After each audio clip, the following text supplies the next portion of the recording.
Hello and welcome back to Sunday Vibes, everybody. Look who's back. Of course, it's me and Mikey, but we've got Sam Abasiki in the house. How you doing, Oba? I'm good, man. I'm really warm. Yeah. I'm struggling. It does get warm now. in this building. Yeah, I'm struggling. I should have taken this off, but it's fine. We're here now. You don't like your t-shirt? Nah, it's a bit creased. I don't want. You are immaculately dressed in terms of, and in terms of general dressing, but in terms of creases. You must be a very good Arna. Now he's creasing. Yeah. You okay, Mikey? Yeah, I'm all right. You enjoyed the Champions League this week? I did, yeah. I've also got a crap t-shirt on underneath, hence why I've kept the jumper on. Yeah. You know, pretty crazy. Champions League penalty shootouts, they're like London buses, aren't they? They're back. You wait 8 years for one, and then two come along at once. Really good. I mean, Arsenal-Porto, I think both legs, not an amazing tie, if I'm honest. Aside from the shootout. Arsenal were nervous. Very nervous. Yeah, Arsenal were a bit nervous. I mean, they probably should have just beaten Porto at home. 100%. Yeah, I mean, I say beat them. They did beat them, but beat them before 90 minutes. Yeah. Thought Odegaard was great. That assist.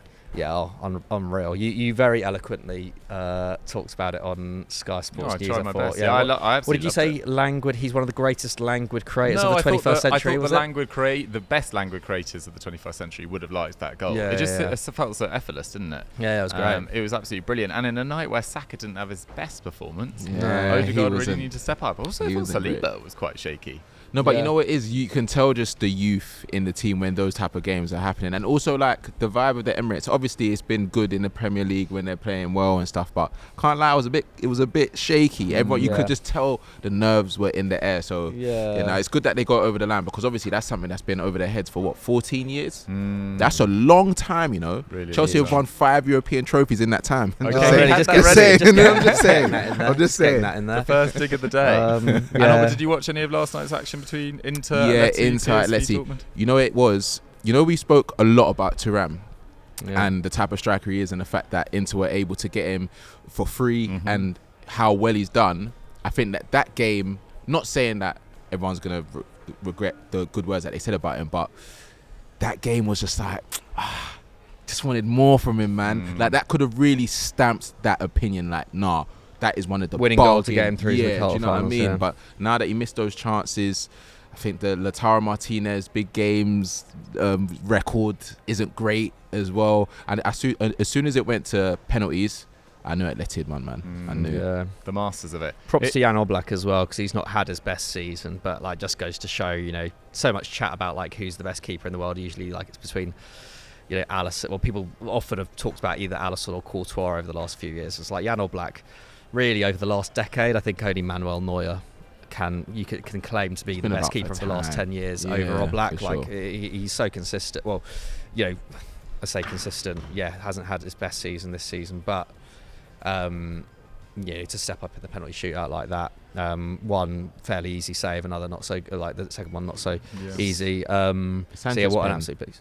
Alexis, it was a bad penalty, wasn't it? Pen. Really bad pen. But also, like, you talk about the atmosphere at the Emirates, and the Metropolitano. Whew. Oh my God, my legs would be shaking. The whistle, just how loud the whistles were for Alexis, and earlier in the game as well, so many times. But like when Alexis stepped up, oh my God, like that was you just knew he was going to miss. Yeah, the connection between that ground, Simeone, the players, is pretty unique, isn't it? Yeah, and for a new, there's a relatively new stadium as well. Like to be able to kind of conjure that kind of atmosphere in there, not to take away from the Emirates, but like you see kind of. You see a club that is very used to laying on a very hostile atmosphere for a European rival versus Arsenal, where they haven't really had to do that as much over the last few years. It's telling. But I'm really disappointed that Inter didn't get to the quarterfinals, because I just think like they deserved it. They given how great they've been in Serie A, given they've been they are the most free scoring team in Europe. Like I really like Lautaro Martinez. I think he deserves a run in the tournament. Awful penalty in that moment. But he looked to the penalty spot. That's when you knew that. Yeah, bro. Look at the penalty spot. I think he also fumbled the ball a little bit when he picked it up as well. Like, oh man, it's just so painful. Like, and I just really like that Inter team. I really like that Inter team and the way they play. So it's a shame that they won't be going further. And also it's mad, like this time last year we were talking about the Serie A revival, like Napoli, Milan and Inter all in the quarterfinals, obviously Inter and AC making it to the semis as well, and now there's no Italian team in the quarterfinals. It's like gone between two extremes there. I think you can't make too much of that though, because like you tweeted something about that earlier as well. I just feel like we all do it. I think I'm prone to do it as well, almost against the Premier League, of like putting too much importance on these two-legged ties, because there is so much. It's a very low-scoring game. Like finishing comes into it, the luck of the draw, injuries at the time, availability. So like judging entire leagues off two-legged ties, it's the best way to do it, but it is still a flawed way. And like Italian teams are doing very well in the other competitions. So. Yeah, for sure. And you look at like Spanish football is not in a particularly good place, and yet three Spanish teams are in the quarterfinals, which is more than England, more than Germany. So yeah, you can definitely make too much of that. But it's still a shame not to have an Italian representative in the quarterfinal, especially given just how good Inter are. But yeah, they should have won that game. Like they should have had that one. They had the chance. Can we just big up one person? Absolutely. Jadon Sancho. Yeah. Jadon Sancho. Big moment. He had a brilliant game. Got man of the match in that game as well. And I think there was this, obviously, the fact that it didn't really work out at United. He went to Dortmund. Their fans weren't really seeing what they saw first time round. But I think the last two games, he's got 2 goals. A big goal in a knockout game in the Champions League. He just looked like he was playing with that freedom again, and it was beautiful to see. I can't lie. I don't know how you feel as a United fan. I think, as a United fan, you want to see him do well over the next few months because, first of all, for the player, because he only 2-3 years ago he was considered alongside Haaland like the outstanding young player in Europe, and secondly, from a United's perspective, either. His value kind of trickles back up with performances for Dortmund, and United can sell him, not at too big a loss in the summer, or depending on what the new kind of regime wants at Old Trafford, whether they want to keep Ten Hag or not. If Ten Hag doesn't, survive after the end of the season, then maybe they employ a new manager who is more, is more willing to take on Sancho. I imagine a new manager would be wanting to take on Sancho. It gives the club more advantageous options in that sense, facts. In terms of like what happens to Sancho, and obviously for Sancho's future in general, it's a positive because clearly was just so sapped of confidence in that last kind of 12 months at United. So no, definitely a good thing. Yeah. Edin Terzic said afterwards that he needs to smile to play his best football, and it seemed like he was smiling a lot. Right, let's get into the meat and potatoes of today's show. Basically, we'll talk about one thing holding your club back this season. Yeah. Fair. You don't like your Sunday roast, do you? No, I do, but I've never heard get into your meats and potatoes. Fair enough. Yeah, plenty more culinary twists and turns coming in today's show. Did you think it was a euphemism? I just didn't. I've never heard it before. Good one, though. I might use that in the future Anyway, let's get into it, because we're talking about one thing holding your club back this season. We're not going to talk about the top 3. We did a title race special last week, and to be honest, nothing's really holding them back that we didn't mention last week. There's a few injury issues, but they've been magnificent. So really we're going from 4th downwards, picking out the notable sides that are having poor seasons. So the likes of Chelsea, I'm afraid, get a mention, Newcastle, Man United. But if you're having a good season like Wolves, we don't mention you. Anyway, the first 2 teams that we are mentioning have had good seasons. Absolutely, yeah. It's well worth clarifying that lots of the teams that we do mention are having good seasons, but we're just looking at those little marginal gains that potentially could be even better for them. Right, let's kick off. Oh, and to clarify, me and Mikey are doing the suggestions. Oba is acting as judge, jury, and executioner. You ready for that role? I'm ready. I should have bought one of those jury hats and stuff. That would have been perfect. A little gavel. Yeah, man. Right, let's get started. Let's talk about Aston Villa, Mikey. Yeah. Where do you think, or what do you think I should say, is holding them back? It's hard to say if anything's holding them back. They've had such a good season. I don't think there's not much more they've been able to do, really. I think Ollie Watkins has been the outstanding number 9 in the Premier League this season. Right up there for Player of the Year for me as well. Right up there for Player of the Year, alongside the likes of Van Dijk, alongside the likes of Declan Rice, Saka, Foden. Yeah, Saka, Foden for sure as well. And I think that there are 2 things that I think have held them back a little bit. I think first off, just the drop-off, I guess, in quality in terms of centre-backs when Ezri Konsa and Pau Torres haven't been fit. I think Pau Torres has only lost... They've lost 4 games since November. Pau Torres has only been... The only one that Torres played in was the 4-0 loss to Spurs. So I think that's been a factor. But... We were kind of saying this before. Don't want to get too bogged down in injuries for every club, because you can kind of say make a case for everyone. You can make a case for everyone, and like, you know, when we get onto like Man United and Newcastle, I think there's a strong case there. But Villa, Chelsea to a degree as well. But I think with Villa, it's just there's been kind of 1 or 2 areas where there's been injury problems, but generally speaking, they haven't been, you know, completely ravaged. So I would say that the one thing that has held them back, if there has been anything that's held them back, has been the declining form of Moussa Diaby. I think, you know, he's there. He was there. We spoke about him a couple of weeks ago on the show. He was their top signing. I believe, is he their record signing as well? So, yeah. In the summer, and you know, Unai Emery has been great. Has taken a lot of pressure off him. You know, just said, you know, players have adaptation periods in the Premier League especially, and that's absolutely fine. Like, he's not had an awful first season. I think it's 4 goals and 5 assists in the league this year, and especially given that he hasn't, you know, his last 6 appearances have come off the bench. I think 10 of his last 15 appearances have come off the bench.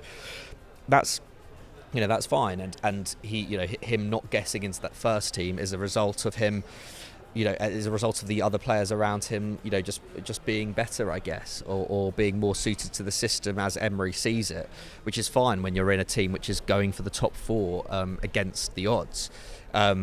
So you can't begrudge him too much, but nevertheless, if Diaby had hit the ground running and sustained the kind of form that we saw from him in the early weeks of the season, then who knows, maybe Villa would have made an even better case for finishing 4th. You know, this is a guy who was absolutely electric in his last 3-4 seasons at Leverkusen. You know, was so central to Leverkusen's initial success under Xabi Alonso last year, able to play centrally and on the right, even on the left as well. But that, you know, that relationship that he had with Jeremy Frimpong was so central to their, you know, climbing up the table last year.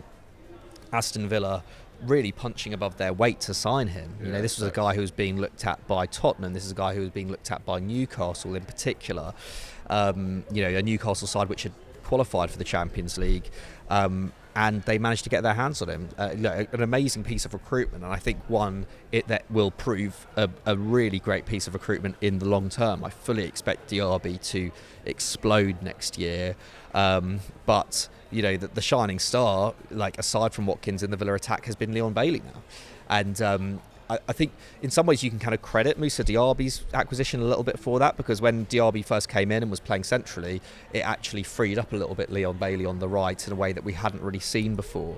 And I think, you know, maybe even just the fact of having a former Leverkusen teammate in the team with him maybe kind of upped his confidence, as well as the fact that he's like now fully adapted to the Premier League. But nevertheless, I think, I just still would have liked to have seen more from Moussa Diaby, and you know, maybe that's Emery's fault. Maybe, you know, he hasn't really played on the wing at all this season. You know, we've seen John McGinn get way more minutes out wide. I say out wide, he's not exactly been hugging the touchline, but you know, in a wide position than Moussa Diaby this year, and it would have been nice to have seen maybe a bit more experimentation in terms of where he's used, at least from the start of games, because I know he's getting a lot of minutes off the bench. I know he got a really good assist a few weeks ago, so like I have no doubt that we will see more, but like I think there could have been more there, and we could have seen Villa score even more goals in that sense. Fair enough. I'm going down a similar sort of route. I feel almost a bit guilty about this, because I do think the chemistry in that squad has been really, really good at times, and I think that has come from a very consistent lineup, but I do think there has been a bit of a lack of rotation. Again, that's partly down to the fact that their squad probably isn't up to scratch with not even the Spurs, like the teams below that as well, because so many Gerrard signings, be that Coutinho, Dendoncker, etc., didn't really work out in the way that they had envisaged.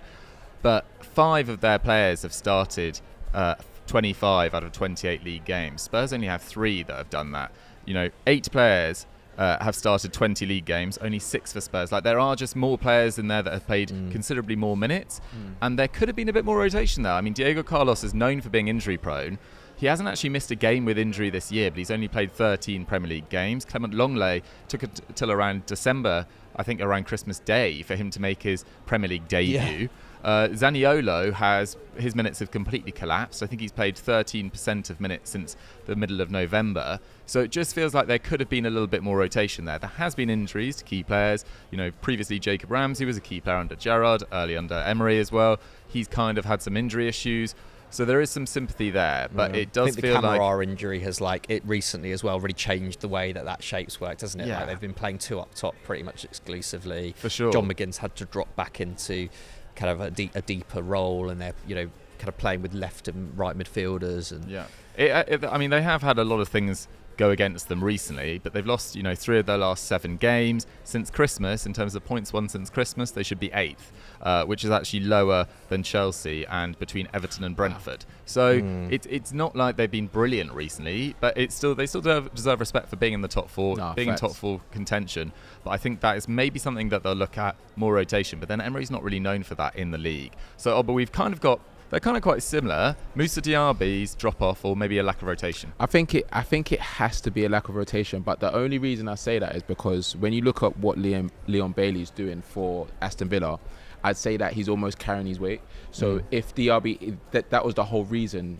You have top quality wingers. If a Diaby is not doing well, you can get a Bailey in that will score goals, get the assists, and be the other creator in the team when other players aren't doing well. But I think when you talk about the rotation, a reason why Aston Villa are going through so many injuries is because they are over relying on the players that are playing well, and you're seeing injuries to a Kamara, to Pau Torres as well. When those players are now out of the side, you're bringing in players that could have been up to it. You could have maybe built their confidence in games that maybe you've got a better score than, because you know that in your squad and you know that of that quality, give them those games. I think Aston Villa are at a point where they need to use all of their players because they were playing in Europe, because they're playing in the cup competitions.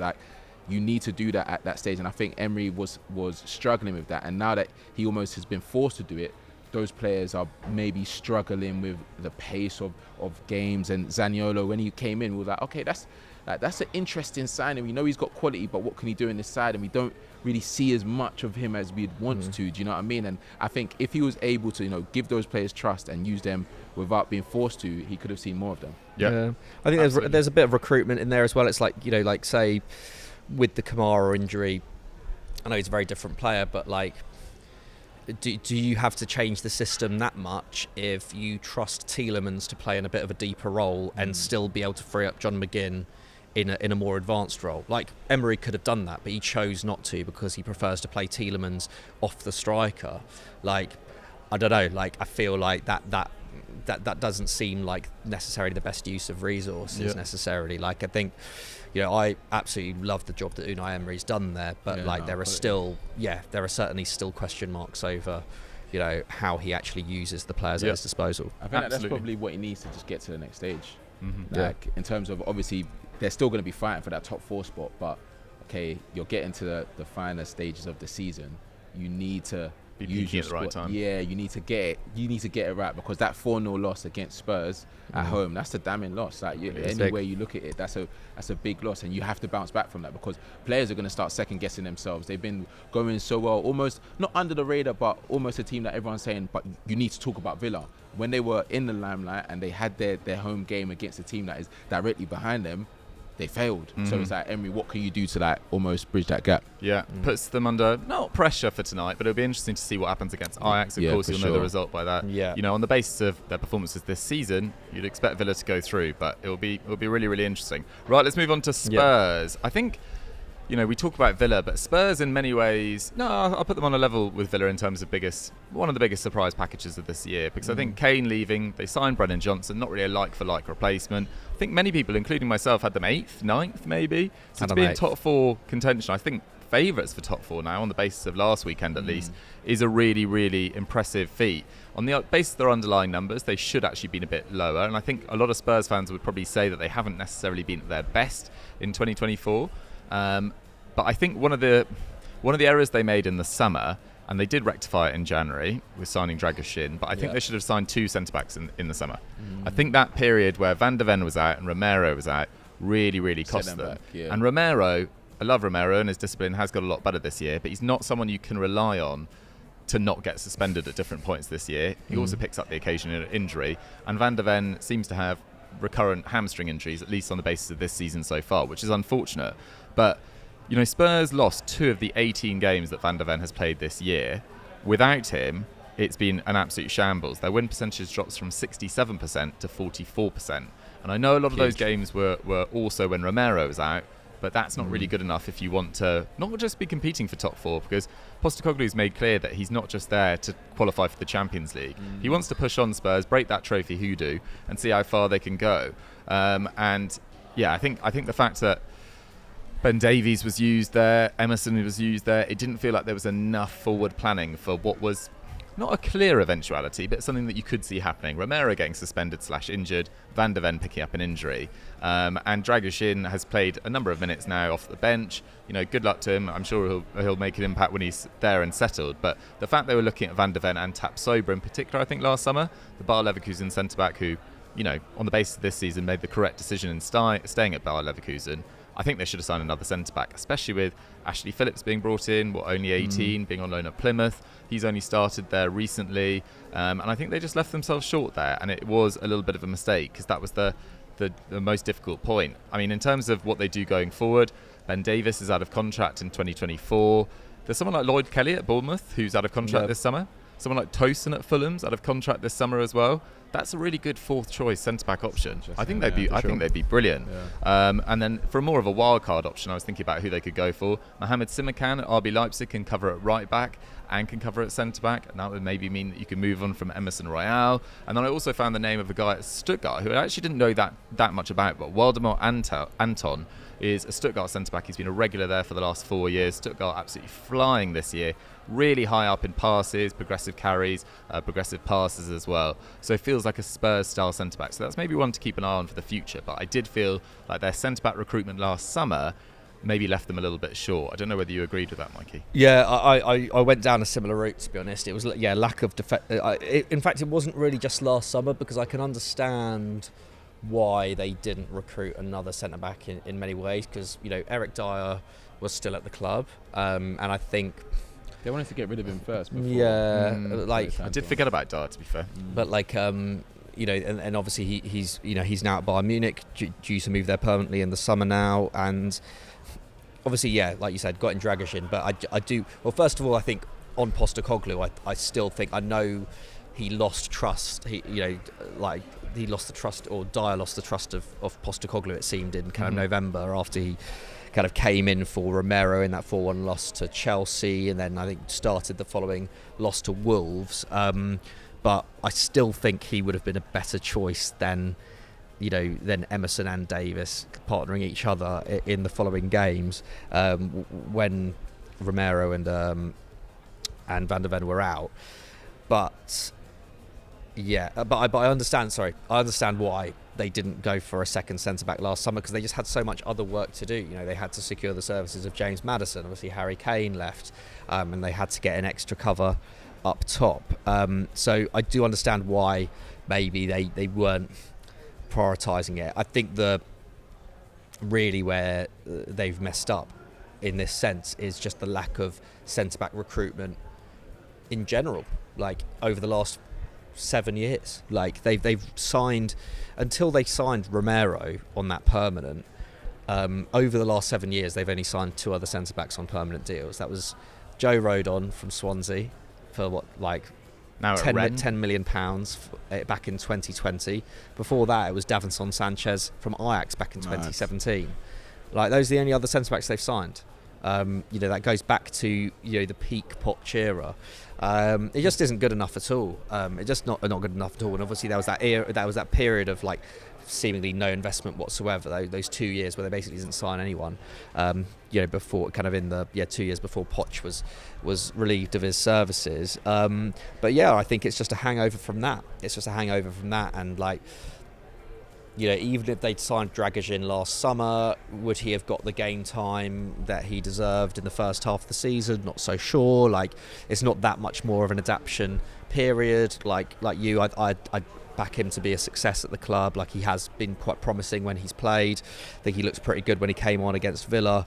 But I think long term, I think there was always going to be something this season which Postecoglou had to deal with, which was a hangover from the previous managers or from the previous eras, especially that kind of Mourinho Conte period where the recruitment was, hit and miss to say the least, especially under Conte. And I think that is it. Postecoglou's had to deal with that. Has he made the right decision in every single game in terms of his defensive lineup? No, but I think you can forgive him for that because, there was always going to be something. And like you say, Dukes, we were expecting Spurs to not finish above 8th this season, and that would have been fine. The fact that they're going for top 4, despite that, just shows how good a manager Postecoglou is. But that is definitely the most glaring. The most glaring problem that has, hung over from previous regimes. Yeah. But I mean, how do you reflect on Spurs this season? Because obviously they had a new manager like Chelsea and with Pochettino. Does it make you think what could have been? Does it? I know they lost their best player and have got better, whereas Chelsea have struggled to sort of kick on. Yeah, I really like Postecoglou, and not just because of the manager he is, but just the man he seems to be in the media, how he's dealing with like a lot of the pressure, a lot of the expectation that people now put on Spurs because of how well they've done like throughout the season. But I think, like you guys said, he's probably suffering from years of mistakes that Spurs have made. So the squad depth, it's almost the opposite of Aston Villa. Aston Villa have made like really good obviously you can still say they might have had like a hangover in terms of like some of the Gerrard signings, but when you look at their whole squad and some of the players they have on their bench, you would look at their bench and be like, you know what, there's some players that can come in that could start.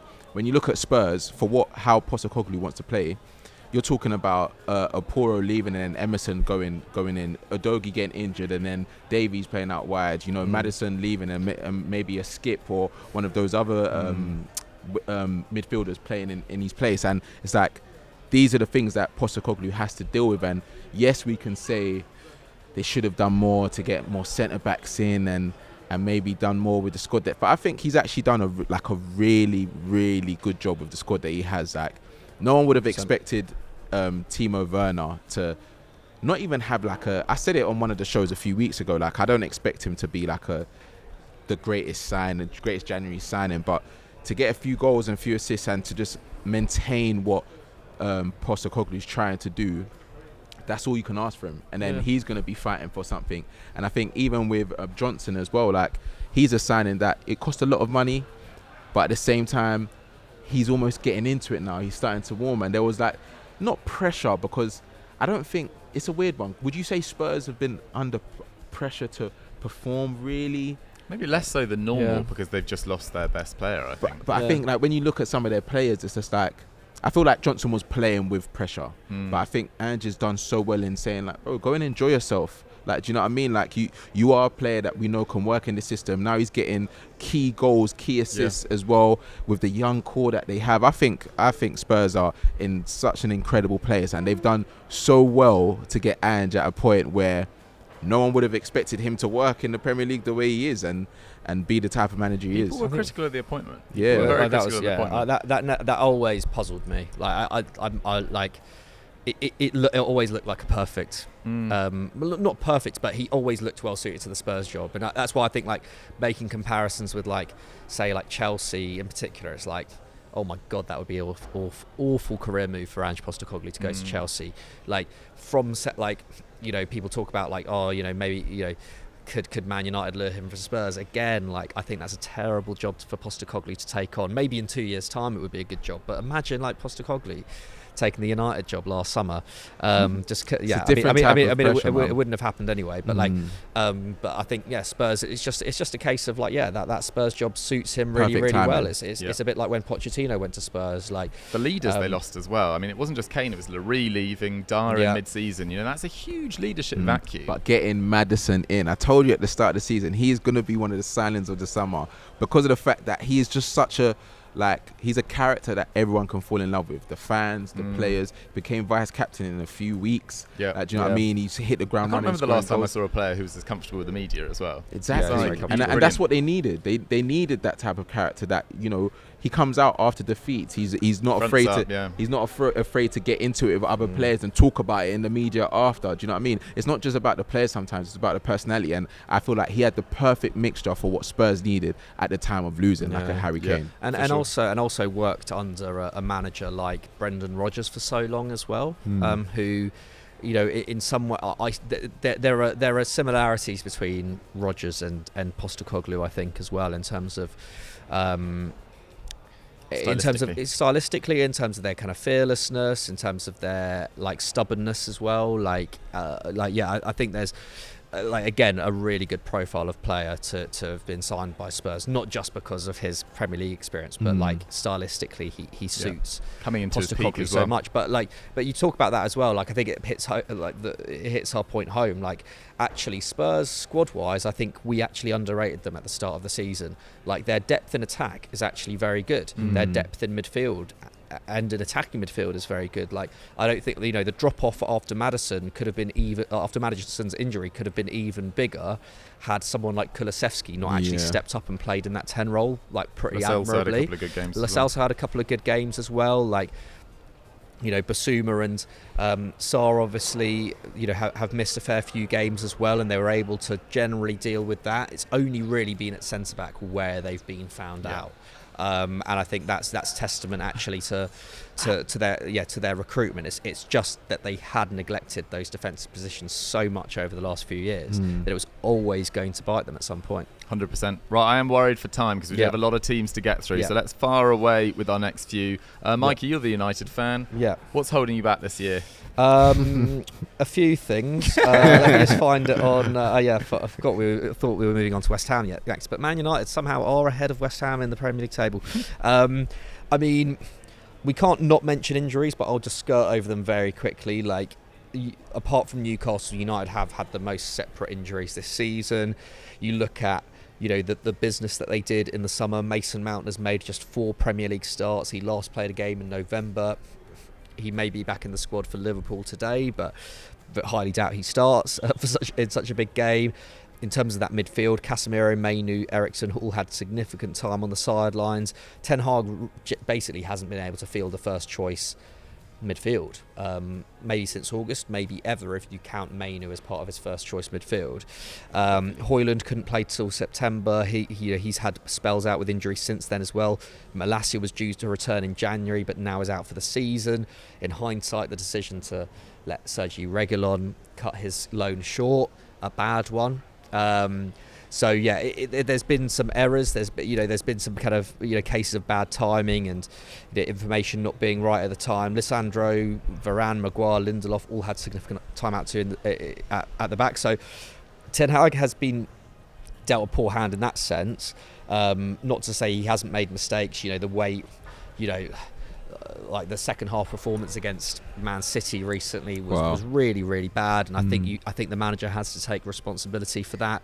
There are a number of performances this season which, regardless of injuries, United have been really poor. I think they've conceded the most shots of anyone aside from Sheffield United this term, which just is not good enough given the amount that's been invested in the squad, the level of many of the players in that side. Just thank God for Johnny Evans, eh? Because who knows where United would be without being able to call on him. But I think the main thing that I think has probably held United back this season, and it's a bit of a hypothetical, but I think it's still worth exploring, is the lack of speed with which Ratcliffe was able to get into the club. The club's been on the market since November 2022, and yet Ratcliffe's 25% his 25% acquisition was only announced on Christmas Eve of 2023. So it took over a year for that to happen. And yes, like, club takeovers take a long time. Like, there's a lot going on there, a lot that I don't understand. Like, I've tried to look into kind of football business and stuff like that, but I just I don't get my head around it as much, and I'm just not an expert enough. But it takes. Mike, you've got a pretty firm grip. I don't know, mate. I don't know, but nevertheless, if that process had been quicker, or if the Glazers had I guess reacted to things on the pitch a bit more, or reacted to, say, the failed Super League fiasco a bit more, and actually put up the club for sale a bit quicker, or got made the process quicker, then I think United would be undoubtedly in a better place now than they were before. It's expected that Dan Ashworth is probably going to be, hopefully be in place by the summer. Talks are ongoing over a kind of compensation package over that. In Newcastle, I think, are a little bit more, I think they're kind of, they're getting over the grief of him leaving the club, and are now looking at successors for him. So you'd made hope some big signings and executives like Dan Ashworth, Omar Barada as well, is really highly rated. For sure. They're like, the early signs from the Ratcliffe regime is that are positive ones, but had, say, Ashworth been in place, had this been done by last summer, and Ashworth was at least in place by the end of the summer or by January, then I think we'd at least have a clearer idea of where United are going, and there would be less pressure on Ten Hag ultimately. I think a lot of the problems, we can look back over years and years and years at United's recruitment and say that is a reason why they're there now, and especially with PSR, for sure, that is the case. But even in the short term, United's problems have stemmed from Ten Hag being given too much power over transfers. The Anthony transfer, the amount of money spent on him, has affected United in the transfer windows since. Even the Casemiro transfer, although was great for last season, in terms of PSR, what could United have done with that midfield had they not spent so much on an ageing star who has had ill discipline since arriving at the club in terms of missing games through suspension, has experienced a real drop-off in form in general this season, especially in the first half of the campaign, relying on an 18-year-old Kobbie Mainoo to bring stability to that midfield. Is all of a £70 million winger. It's not great. It's Ten Hag's fault, but still. Yeah, I mean, I think the Sancho one's a difficult one. Because I think in general Ten Hag on disciplinary matters and in terms of resetting the culture of the club, I think has been proven right at many stages. And so, it's hard to Cristiano Ronaldo in that dressing room right now. Yeah, how would he be reacting? I know. I mean, speculating on Sancho is a difficult one because it's a bit more of a thorny issue. But Ten Hag, the evidence suggests that Ten Hag has been right in most cases. I think that is it. I think Ten Hag having to do the transfer side of things was never the right choice. Like, what are United doing, spending €9 million on a loan fee for Sofiane Amrabat at the end of the summer? I mean, come on, all of these things contribute to what has been a really poor season at United. And I'm sure if Lissandro had been fit for the whole season, United would probably be going for top 4 right now. But generally speaking, they're lucky to even be sick. Well, I think because the reason I'm going to put forward, the fact that we've been. Well, lucky. I just don't think you got enough forward depth. Yeah, you really don't. I mean, we talk about injuries across the forward line, across the entire side. Yeah. And Ratcliffe not coming on soon enough. I think you made massive errors in recruitment in specific one area. The Sancho situation no one could have foreseen, but with Mason Greenwood leaving the club and leaving Anthony Martial, who is one of the most notoriously unfit people of the last 4 or 5 years. Since 1920, when he played 31 league games, I think he hasn't started over 1,500 minutes in a single season. In the last 3, so the last 2 full ones and the half of this one, or 3/4 of this one, 1,600 league minutes. I mean, United tried to sell him by loaning him to Sevilla. That obviously didn't work out. But when you got Rasmus Højlund, who's 20, 21, having to play pretty much every game, and he played 6 consecutive games of 80+ minutes, and he was in an amazing form. Fair enough, I get it, and he was really carrying United at the point. But for him to then get injured, and United have now lost 2 of the last 3. Yeah. With that result against Everton aside, a game that they could have easily lost as well. Definitely. it just feels like United, once again, and it's not really Ten Hag's fault, it's not Højlund's fault, it's not even these specific players' fault, it's just the overall strategy and lack of it, which I suppose does tie into yours, but I think they've just left themselves massively short in forward areas, and I'd be signing at least one striker this summer, at least. I guess the problem is, though, right, like in terms of like the hangover from Ten Hag's first summer is that like realistically, what could United have actually done in terms of forward recruitment last summer? Like they would have had to rely, having signed Højlund, you can't realistically sign another lights out forward. No, right? definitely not. But you can definitely get someone who's like under 23, who's happy with a bench-ish role. I think people forget the pull of Man United. Like, you don't necessarily need to sign £40 million signings every time. I get that when it's United, the money does always go up and up. Like, Højlund probably would have cost £40 million to Man City, but because of Man United being so bad at transfer negotiations, like what did they spend on Mason Mount with a year left in his contract? Yeah, well, again, and this is another thing. It's like not only Mason Mount with a year left on his contract. Mason Mount, who had played, I think he'd only played 24 league games the season before because of an injury issue. Like, I just don't think with a Dan Ashworth style recruitment team in place at United that happens. Like, it just doesn't happen. But what do you think? I think I agree with Mikey, because I hear what you're saying about the front line, but I think that's more down to Ten Hag not necessarily getting the best out of them.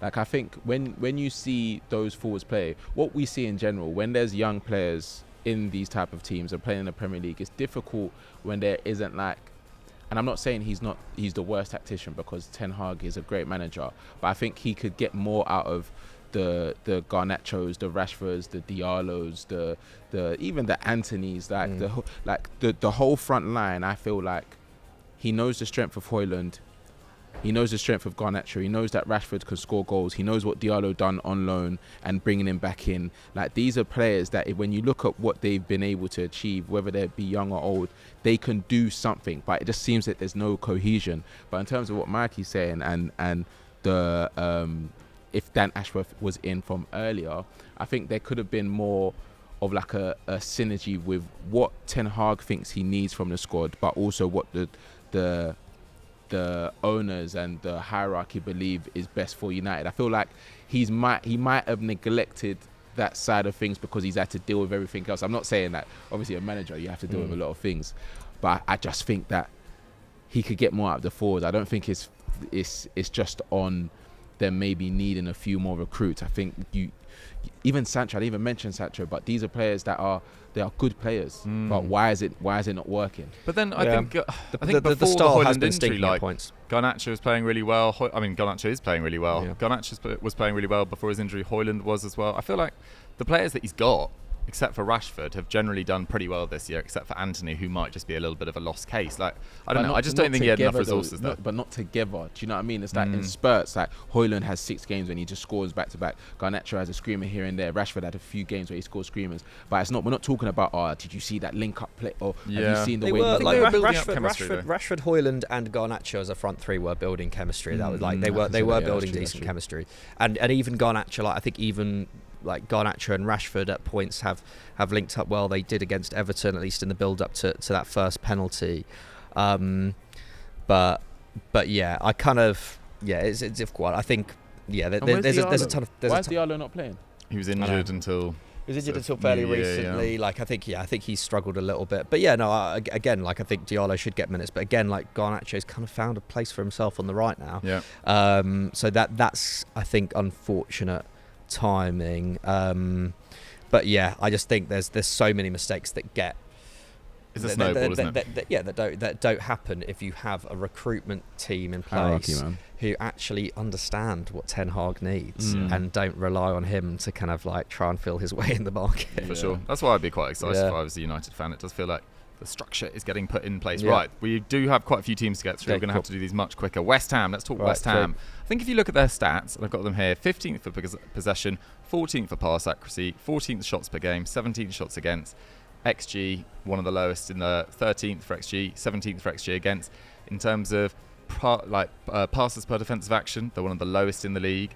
In terms of the amount of passes they complete in the final third, one of the lowest in the league. This doesn't scream a style of management that I necessarily think think fits the players that they've got there now. No. I really don't. I think they had a really promising window.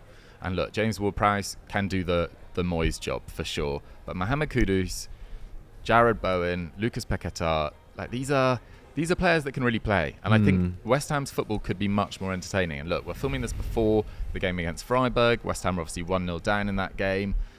They played perfectly well in that first leg away from home, nearly got a vital draw, had a mistake in the final few minutes, lack of concentration, whatever. That could really cost them. But whether they go through that or not, you've got to look at the overall picture. And West Ham have the lowest goal difference in the top 12 teams. It's joint lowest with Fulham on -4. And we talk about United having struggled all that this year. Like, their goal difference is really poor as well. Like, West Ham, I think, are in a slightly false position, if I'm totally honest. And I think that they could upgrade their manager. I think that in the summer, what's holding them back is probably Moyes now. And it's unfortunate. I think he's done an amazing job. Respect for getting them, away from the relegation zone when Pellegrini was sacked. Respect for getting them deep in the Europa League. Respect for winning a Conference League. But thank you very much for your services, David. That'll be all. Yeah. I was saying this. Yeah, I'm much more brutal. Yeah, that was deep. That was deep. It is brutal, but I do agree. Like, it wasn't even that long. It was only like a few weeks ago. I was kind of toying with this, and it's like it's hard to know where else West Ham can actually improve, because the recruitment's been great. They sold probably their best player of the Premier League era in Declan Rice to Arsenal for a great price. And the recruitment, although it took a while to happen in the summer, it did take a while to happen, but they ended up getting it right. Like Edson Alvarez, brilliant signing. Mohamed Kudus, brilliant signing. James Ward-Prowse has played more minutes than anyone bar Jared Bowen in the squad. And they're classy signings as well. They're Champions League level signings. And this isn't me saying that like West Ham fans should expect West Ham to be challenging for the Champions League every single year. But they do deserve some good football from those players. They absolutely do. They've got they've got good depth in positions. Mavropanos signed for 20 million euros is the third choice centre back.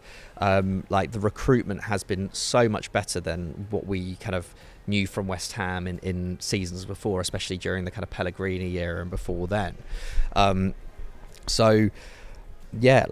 it's the manner of their performances as well. That defeat to Arsenal and Forest, they conceded 6.4 expected goals against across those two games. Like, that's just not good enough, especially against a really, haphazard Forest team who, have not improved since Steve Cooper, and in some ways look worse actually under Nuno Espirito Santo. I guess like the sale of Fornals and Benrahma leaving on loan in January.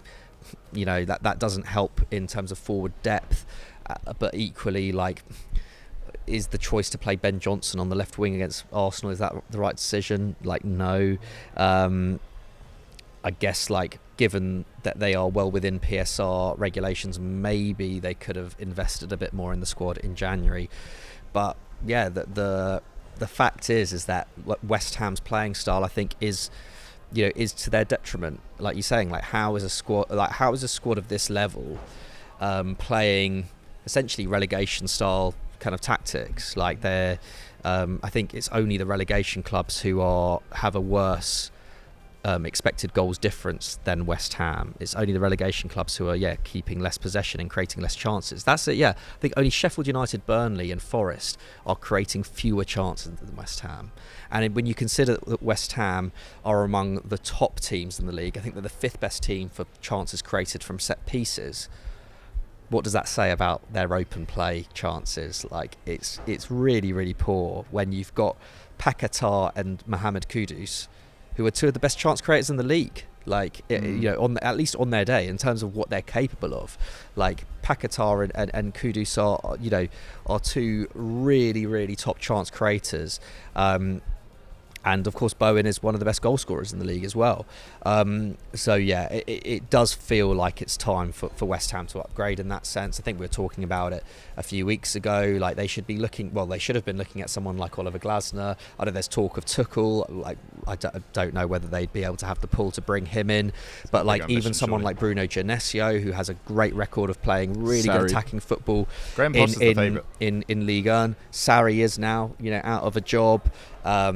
Moyes to Sarri. Graham Potter as well. Burned from his time at Chelsea, but like has a track record of playing really good attacking football, and him working with Steiten, who obviously a great record as the sporting director at Bayer Leverkusen, and this the early signs are good of him at West Ham. Like that could be a really, really promising team there. I completely agree with you, Dukes. I think the thing is, I said a few weeks ago that Moyes deserves a lot more respect for what he's done, but I can understand I can understand the frustration of West Ham fans because of the fact that they see the squad that has been built, and they've been struggling, like you guys have said, with the recruitment over the last few years, and now that they've got it right, and it seems like they've got a squad that can be in the conversation with the Villas, and after having the European success, they can really kick on. It just feels like they're a bit flat and they don't really have a sense of direction.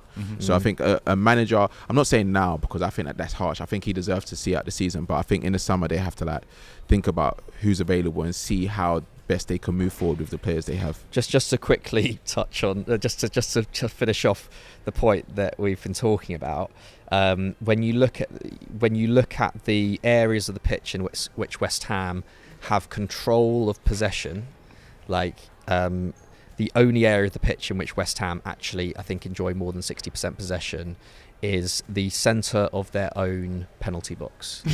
Everywhere else, pretty much in the West Ham half, out of the 1, 2, 3, 4, 5, 6, 7, 8, 9, 10, 11, 12, 13, 14, 15 zones of their own half, the opposition have control of the ball in 1, 2, 3, 4, 5, 6, 7, 8, 9, 10, 11 out of the 15 areas. They don't have. They don't lock in their own 6-yard box. In their own 6-yard box, they have it, but nowhere else on the pitch do they have it. It's either possession kind of in contention between the two sides, or the opposition have control. Pretty damning. It's really, really damning given the quality in that squad, and given that a lot of their players are putting individually in quite good performances this season. The tactics are absolutely killing them. Fair enough. Right, we should do the final three quite quick fire. Unfortunately, I do actually have to leave. So let's do them relatively quick fire. Right, Brighton. I tweeted last summer, and I'm not one for, maybe I do occasionally like blowing my own trumpet, but I get enough wrong to occasionally blow my own trumpet. Last summer I tweeted, I'll put it actually on the screen, it was about Milner and Dahoud being a noticeable drop-off in quality from McAllister, and of course Caicedo, and availability as well. Dahoud is now at Stuttgart on loan, and they just have really lacked it in the middle of the park. I think Baleba has struggled to get going. He's not quite ready yet. I mean, he barely played any minutes at Lille. And Gross and Gilmour, as much as I like them going forward and in terms of their ball control, do not necessarily have the bite needed, or at least there's not a differential in there to kind of mix it up in certain games. I think they face way more traffic. We talked about Newcastle and Man United's injuries as well. I mean, we can do it for every side, but Brighton, huge injury issues this year as well. I also think Evan Ferguson's goal scoring has gone really under the radar. 1 goal in his last 24 games for club and country. Wow. Not good for a player that was linked with a £100 million move.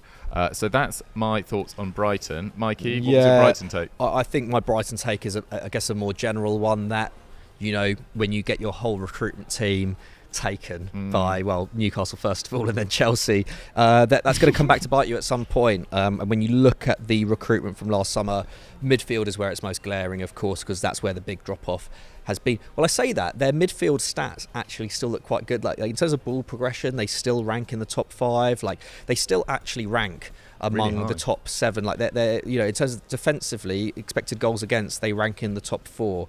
I think for expected goals, they rank in the top 8. Absolutely fine, Brighton. I think they're well worthy of a place in the top half of the Premier League this season, finishing there. But the reality was, last year they were genuine top 4 contenders. This year they were not. And I think they could have remained top 4 contenders if their recruitment had been better. And the reality is, none of their top signings from the summer, or none of their signings from the summer, full stop, have made more than 12 starts. João Pedro has made 12 starts in the league.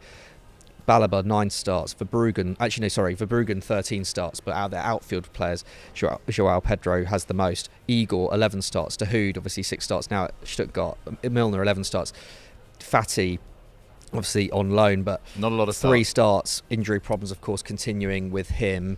it just feels like, given that they spent over 100 million euros in the summer, which again, it was around just over half of what they made back in transfers, but nevertheless a lot of recruitment. That's a big rebuild they're doing there.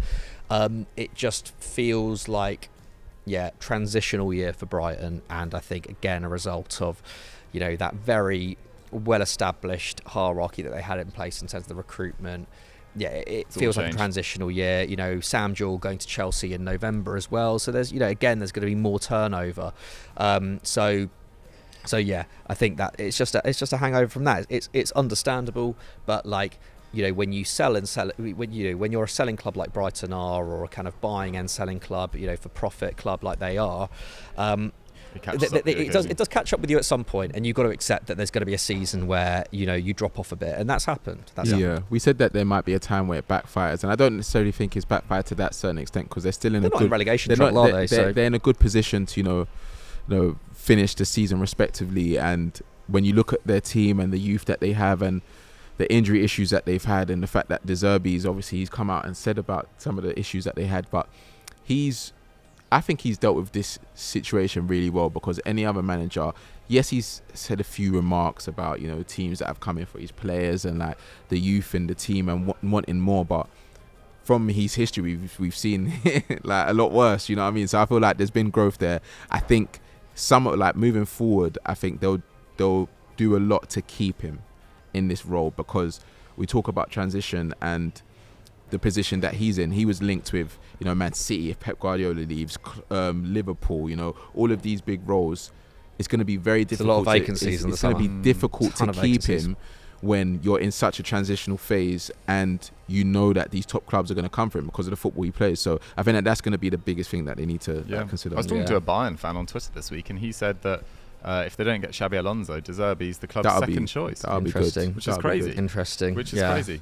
Right, let's move on to Newcastle. Again, injuries, huge issues. But I think last summer, they should have recruited a left back. I really do. Yeah. I don't think Dan Burns played particularly well this year. They got Lewis Hall. But they don't use Lewis I don't know why. Because he's maybe that's the quality. big issue. Why do you think that is, Oba? I actually have no idea. I've seen a few conspiracy theories about, the fee that...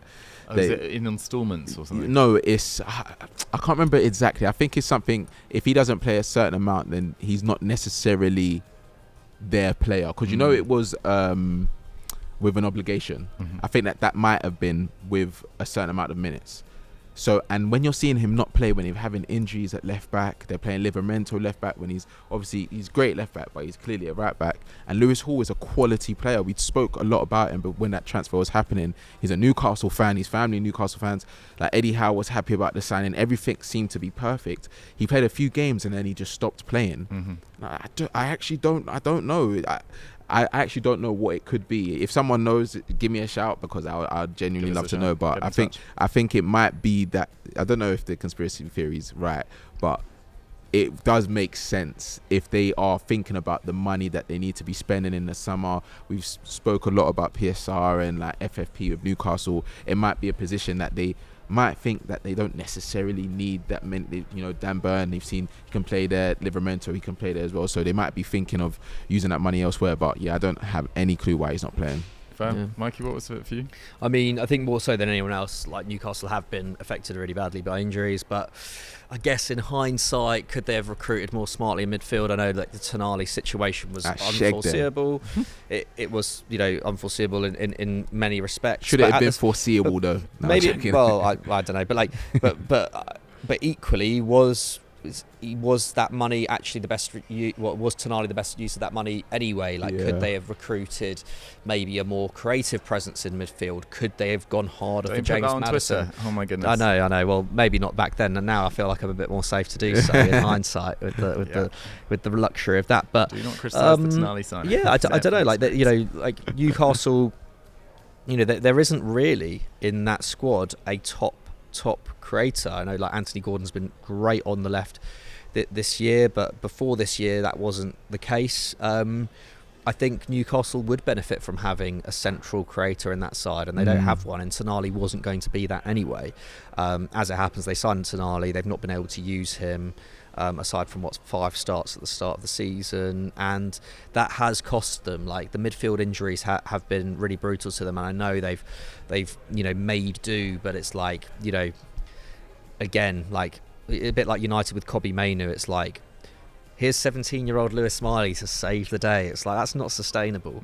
And also, right winger, they should have signed a right winger as well. Again, like, how much money were they able to actually spend last summer? Not a huge amount, but yeah, I think they didn't do themselves favours in that sense. Fair enough. Obba, we've been talking for ages this episode. Chelsea, the floor is yours. What is holding Chelsea back the most this year, do you think? I'd say it's difficult because it comes in waves. Like, do you know what I mean? Like, I think there's inconsistencies within the squad and the injuries as well at the start of the season. But then there's also inconsistencies in terms of how the players play on a week-to-week basis. And I don't know necessarily whether to blame that. I don't think it's a blame thing. I think it's just all run. I think Pochettino could get more out of the players that he currently has. And I think maybe the typical style of play that we've seen for Pochettino doesn't necessarily work for some of the players that he currently has at Chelsea.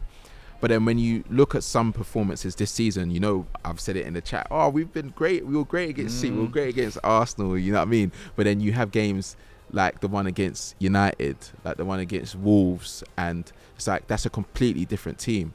So I think it's just been inconsistent, but that's what you get with the youth and having so many young players, average age being around 22, 23 years old. And I don't actually think it's as bad as we may make it seem. Obviously, as a Chelsea fan, I'd want Chelsea to be in a better position, but I have to be realistic with the fact that we got rid of a lot of players with experience. We had a lot of injuries. We got a manager in that hasn't won in England, so he has that pressure on himself. In the Carabao Cup final, you kind of saw that naivety around, playing against the Liverpool side that is so experienced in those finals that even when they play the youngsters that are coming on, there's still a level of arrogance that they play with. You didn't really see an arrogance from Chelsea. You saw like the aftermath of players that have lost so many finals in England. Do you know what I mean? And a team that have lost so many finals. So I think if Poch is a bit braver in terms of how he plays in certain games and the players just being more consistent, I think Chelsea will be calm. But I'd say inconsistencies. Is that fair enough? I think that's definitely fair enough. Write down centre-back performances. I feel like there's been too many errors from good players. That is true. I don't think Disasi's necessarily a bad player. But that's the style of play, though. Again, so you're trying and the chopping and changing back there as well. But even at that, I think when you look at some of the players that are playing from the back, I think Disasi has made a few errors, but I think overall he's been fine. Yeah. I think Badiashiel's been more off it. Been off it, but that was because, I'm not going to say because of injuries, but he's had a few been in and out of injuries. Levi Cole playing at left back, he's had to adjust to the difference between left back and left centre back, and then you bring Trevor Chalobah back in. He's not played all season. The last 2 games he's playing on the left side with centre back. When you're trying to play out from the back, I was literally behind the goal against Newcastle. I had one fan behind me that was just screaming, "Stop passing it to him," because he's struggling to. He's right-footed, so instinct, he wants to come back inside. He's not going to try to go to his left back, and that's what kept on happening. That's how we even conceded the goal, because you're trying to overplay, and it's just like other teams learn from those type of things, but because we have that youth and we want to stick to it. You even see Petrovic, when he had to kick it long, he was getting frustrated, but it's like, bro, it's fine. The ball's better up there, and that's proper old school. It's better up there than it is in especially when you're low on confidence. Exactly. So I think if they learn those things and learn like a few of the fundamentals and Poch just being a bit brave, I think Chelsea will be in a calm spot. Fair enough. Mikey, anything to add on Chelsea quickly? I think again, Chelsea, it's kind of an all-encompassing thing, and it's like a vicious cycle in terms of like, start of the season they were playing pretty well, but they weren't getting the results. And we've seen that a bit more recently as well. But then that turns into pressure on the players, that turns into pressure on the manager, and then that leads to poor form and poor results. Like, I think it's always going to be a difficult one at a club where the fans do not rate the ownership. The fans also are like, the fans are, I think, don't rate the manager for reasons of he managed a rival before. I like Poch will always be fighting a losing battle in that sense.